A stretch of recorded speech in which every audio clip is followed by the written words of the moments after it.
Hello, leader.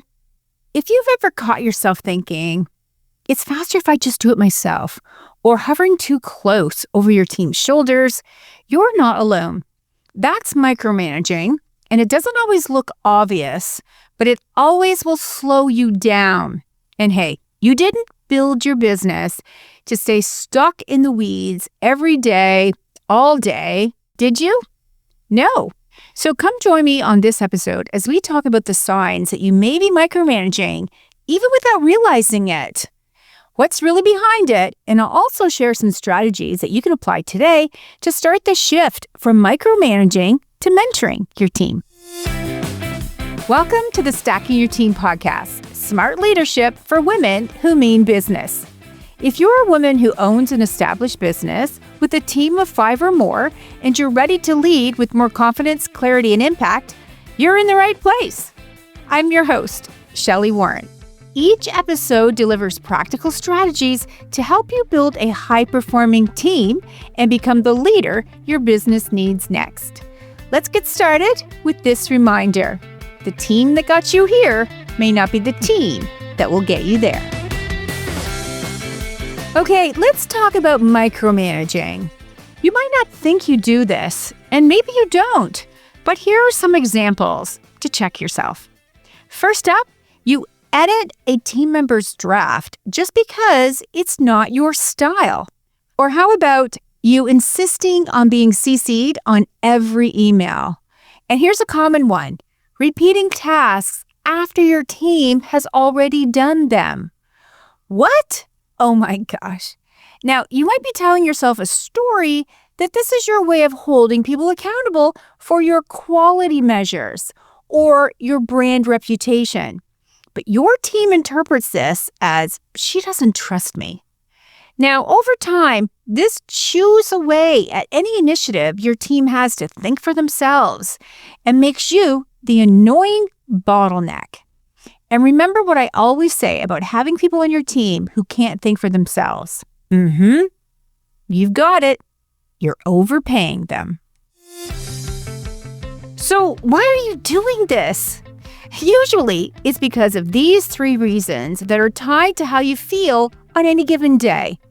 First up, you're worried that your team's mistakes will reflect poorly on you, or you believe that no one else gets it like you do.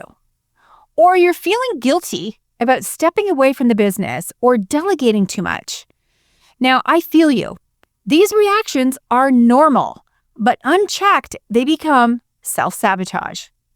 Leading out of fear keeps you trapped in the doing mode, not the CEO mode. So remember, your team can't rise if you're always reaching in. Now, here's how all this micromanaging can have a ripple effect across your business and turn everything you thought you built upside down. On your team, it can look like this. You notice that people are not as creative, maybe even resisting the spark of fresh ideas, preferring to talk about their ideas with their peers, but not you or their leadership team. Some people will capture their ideas in a notebook or a digital file, keeping it all safe for someday or their next dream job. You notice your team avoids real ownership. Instead of thinking critically or solving problems themselves, they keep running back to you for direction, waiting to be told what to do, rather than stepping up. And this all leads to those constant disruptions and over-hand-holding. And what about this one? Your highest performing people will feel cut off at the knees, which frustrates the heck out of them, and they will start dusting off their LinkedIn profile and searching for new opportunities. And you guessed it, you'll become someone they talk about during their next interview. What about if you start to see more people handing in their notice? This can blindside you, and it can even get more critical when they bring some peers along with them as they walk out the door. Remember that time I told you about my brother who had 2 team members quit within an hour of each other? Oh my gosh, that was awful. So here's what micromanaging can look like on you. It's a constant sluggish feeling of decision fatigue. You find it hard to even decide on what to have for dinner or when to book your kid's dental appointment. You just want someone to come in and take care of it all, giving you a break. Or you can hear yourself describing your feelings to friends and family as being burnt out, and they can sense your tone of resentment that's in your voice when you talk about your team or a specific person. Or you start to see your calendar is jam-packed, and on days that you think you've done a great job of time blocking for important things, you derail yourself by stopping and starting, addressing every text, ping, knock on the door, or call from your team, who have an overwhelming need to check in with you with everything early in the process so they don't get confronted about it later. And maybe this is you. You start to realize that you're playing second fiddle to what you had planned for the day by shifting your time and focus to double-checking or even redoing something your team developed because you have an overwhelming desire to just zhuzh it up a little bit or put some final touches on it. So you've stolen away your time to think, rest, plan, and lead. So how do you start to shift from micromanaging to mentoring your team? Here are some strategies. When you delegate something or a whole ownership area to someone, talk about it this way. Here's what success looks like. And give them a visual story for people to better understand your preferences and your standards instead of guessing. This is especially helpful if you're that kind of person who changes your mind a lot, maybe from one project to another. Show them some photos. Draw things out for them. Describe what you want and why it's important and who it's for. That will drastically help your team bump up how they feel about owning it all. Our graphic designer, who lives on the other side of the world, tells me often that she appreciates how I do this for her when I've asked her to create a workbook or a new guide or training deck. She instantly feels more connected to her clients when I explain how they'll use it. She also loves hearing that her clients loved it, or it's the most popular download resource on the website right now. Now, here's where most leaders mess up delegating. They feel compelled to keep going back to the team to over-explain or micromanage. So here's why. They didn't set clear deliverables and timelines because they were focused on laying it all out and then repeating over and over again the steps, not the intended outcomes. So here's the fix. Create symptoms that outlive you. You don't want to be the system. You want to create systems that your team can use to ensure their success because they're self-sufficient and the intended outcomes are super clear. This helps people own and be accountable for how they work, and they'll feel great about not needing to have their hand held. Here are a few more strategies that will help you shift from micromanaging to mentoring your team. Focus on coaching versus criticizing. And yes, you know the difference.